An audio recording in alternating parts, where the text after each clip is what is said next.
The decision from the Florida Supreme Court that two proposed amendments can be on the ballot this November. That's right. One for legalizing recreational marijuana, the other for protecting abortion rights. It is a big loss for the Attorney General, who, of course, raised questions about the wording of these amendments. West News political reporter Greg Fox joins us in studio. He's been following this story very closely.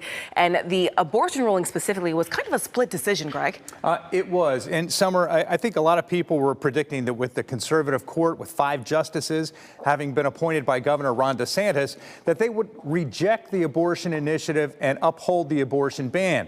That's not exactly how it played out. Justices upheld the 15-week abortion ban passed by the governor and GOP lawmakers in 2022. Because that was upheld, the much more restrictive 6-week ban on abortion will take effect in 30 days.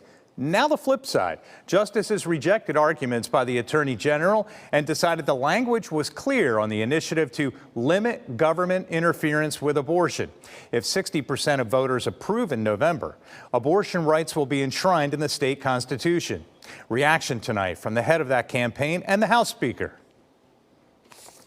No longer will decisions about abortion be left between politicians disconnected from the realities of everyday Floridians' lives.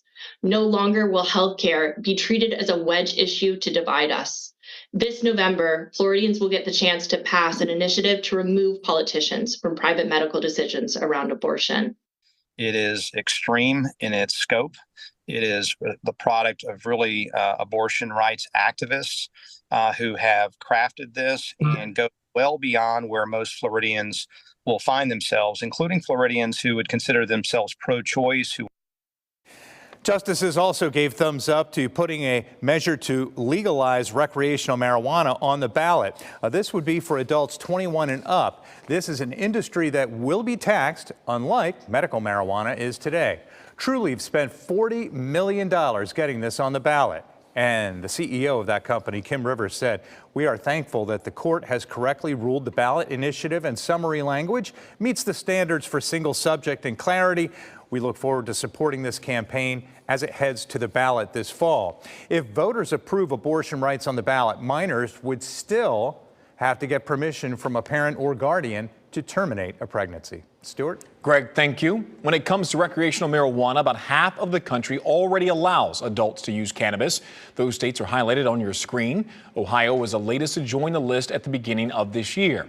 Abortion laws vary from state to state. About 15 have banned abortion in almost all circumstances. We're going to highlight them for you in red on this map. Many other states, including Florida, have bans ranging from 6 to 18 weeks. They are highlighted in blue. States where abortion is legal or legal with protections are highlighted in green.